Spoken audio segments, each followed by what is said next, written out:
just iffy, fellas. This is inexcusable. And it can be tricky to read an X-ray.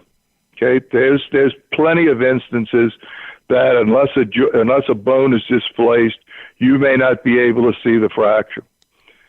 But we're not talking about you and me going to the doctor, okay, or a kid at a playground going to a doctor and having an X-ray taken, and then getting treatment from there. We're talking about what should be and is purported to be the best medical availability and the best medical treatment in the world. That it may not show up one time. It may not show up through one angle, but they could take X-rays every day. They don't have to, they don't have to trot out to the local unit to go get X-rays done. These people are available all of the time. Right. So the inability to discover any kind of fracture in a leg, in the same leg that was fractured early, it was fractured last year, and he lingered around so much that he came back, didn't he? Right. In the middle of the year and tried to play and got hurt again, and suffered through the rest of the year. Really is just, in my mind, absolutely inexcusable. And for that to happen to the point that the head coach is threatening to get rid of you, and he made that public, and that was no accident. Right. And that's concerning. Absolutely unprofessional and inexcusable. And this nonsense that they're purporting out right now to try to downplay it. In fact, a very good Rod Walker is a very good friend of mine. Somebody. 2/3 of the world is covered by water, and 1/3 is covered by Rod Walker. And and his headline. Now he doesn't get to write the headline, as for whatever the hell and the reason in the world. You write the words, and they got some little nerd in the back comes up with the headline. Saints diagnosed problem with medical staff, and now they got a chance to fix it. Yeah. Folks, it was a broken leg. It's the same bone that was broken before. When you have supposedly the best medical care, it's the 21st century, right? We're 17 years into the 21st century, and it was hiding my butt. you made it. Yeah. But it has been going on for a long time. It's affected a lot of players, and I'll guarantee you that morale on Airline Drive is not very good when it comes to the treatment of the players. Well, guys, let me ask you this, Coach, and Brendan as well as Barry.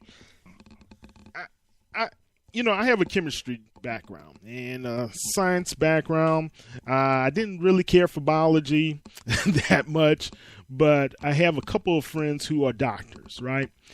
And it seems to me as a doctor, you have a professional sports team that not only have X-rays available, like you said, but you have access to MRI, the machines, right? And you can do open X-rays, you can do scans and everything else. Why wouldn't this have been caught sooner when the player, and this is what's affecting the morale of the players as well. If the player told you, Coach, something is still the matter with me, that's why I'm not out on the field. It's almost like you're saying to the player, you're a liar.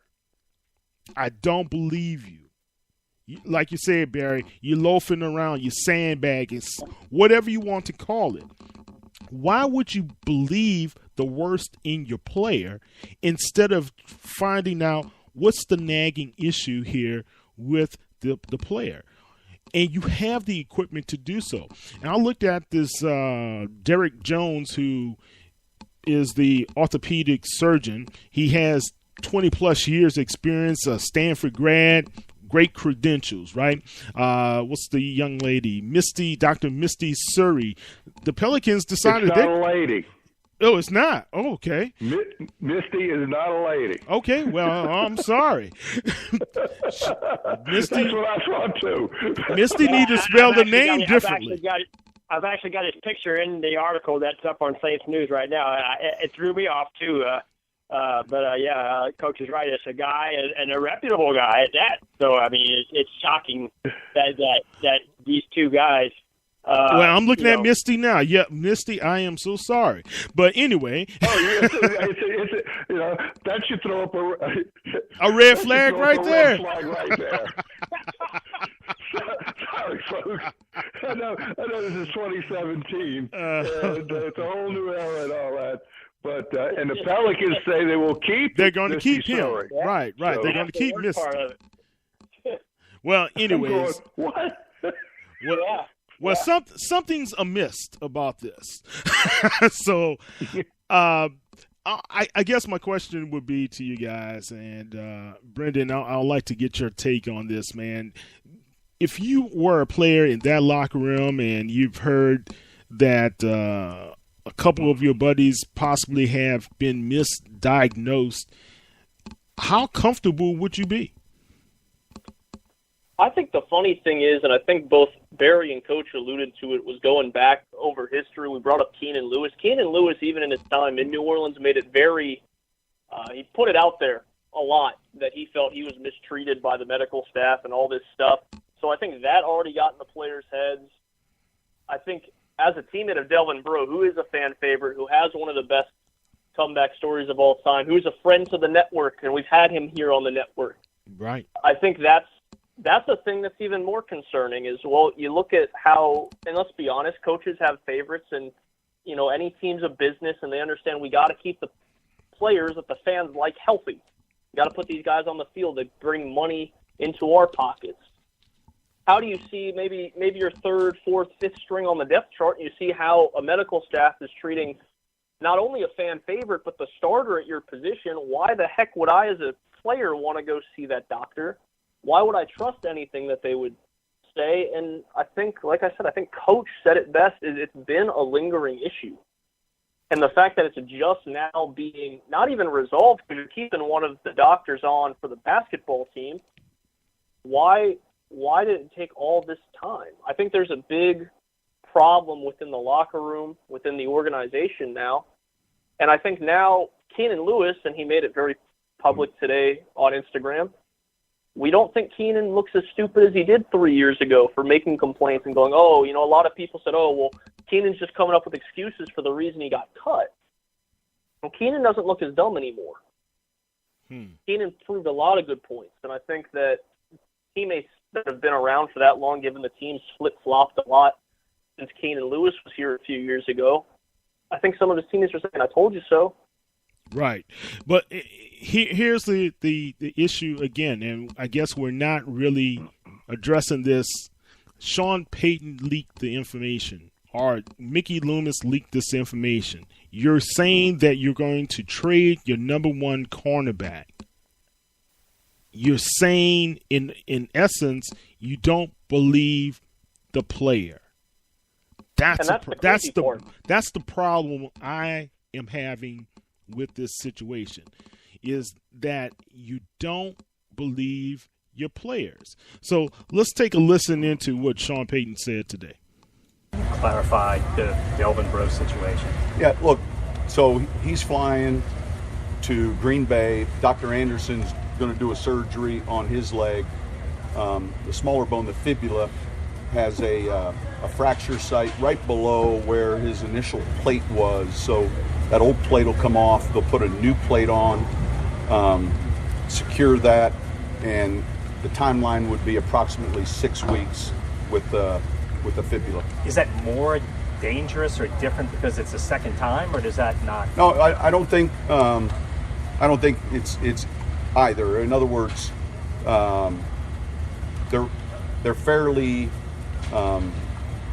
I don't want to say simple to heal, but if you're going to have a fracture, the fibula is one that is a little bit more easier with the ability to plate it and rehab it, different than a tibia or something that would be a much longer time frame. And fortunately, it's not in the joint, it's just below where his prior injury was. Was there a reason why the diagnosis was different for this one, or? No, listen, the initial diagnosis was a negative when they looked at the scans, and it, certainly X-rayed, did a CT scan. There was nothing that they were able to see, and then gradually throughout the 2-week period, it became more clear. And listen, fortunately, the other day in the second opinion, he was able to see something more significant, and that's a setback. And obviously, it's it's disappointing for him, but more importantly, something that slowed down the progress. Sean, when you look at players always get a second opinion, but how crucial is it that you get the first opinion is right within the organization? Yeah, you're always, trying to give the best opinion possible, and it's one of those positions with every team that there's always that I guess you'd say level of importance to come up with the right opinion, and for years those guys have done a great job. Okay, for years those guys have done a great job. And what's missing in this, and it's later in the interview, is when he finally admits that he was pushing Delvin to get back on the field. He admitted it. I was surprised that he did. What's your take, Coach? Well, it is Coach Payton's job to push a guy,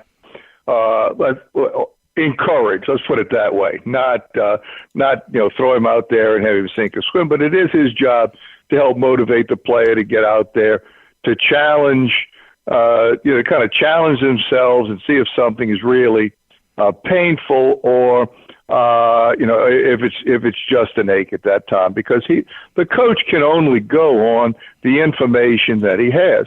And I thought that whole interview was really interesting, because when you and I wasn't there, but when you're at these interviews and you look around at the people, the men and the women who are asking the questions, and you look at the coaches, but especially when you look at the media members, I'm going, you know what?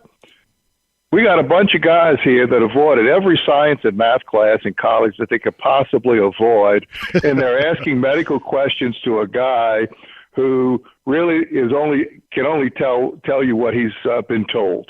And I was listening today to it when it was on live, and I'm almost laughing out loud. Wow. What is this? Nobody knows what to ask, and nobody knows how to answer. It was incredible. Yeah. But gosh, when once again, when you look at the ability of medical professionals to get answers and to evaluate and reevaluate, and supposedly this went up the whole chain of physicians, and several positions were looking at the information and the like. That was very distressing that it wasn't figured out beforehand. At least the Saints have learned how to ship out their players to more specialists, such as Dr. Andrews and the doctor that did Max Unger's foot was not an Oxford doctor. He was a foot specialist. They're going up to Green Bay for this one. And we haven't even touched the Nick Fairley deal. I missed the first part. Maybe you all did. But the timing of that whole thing stinks as well. Because every player, remember, has an entry physical and then exit physical. So he had a physical after the regular season with his exit exam. And then it was weeks later, after the Saints are on the hook for $8+ million, that, oh, by the way, look, this might be a problem here. Really? It's his heart, and we knew about it beforehand. So it's just, it's not just shaking my head crazy. This is shaking my head till it explodes crazy. Yeah. All right, guys. Barry and Brendan, any last thoughts on this subject before we move on? No, the only thing. Oh, go ahead, Brendan. You go first. All right. The only thing I've heard that is a little a little questionable, and I think the guys alluded to it, was they tried to cover up later on what was said in the initial reports and everything.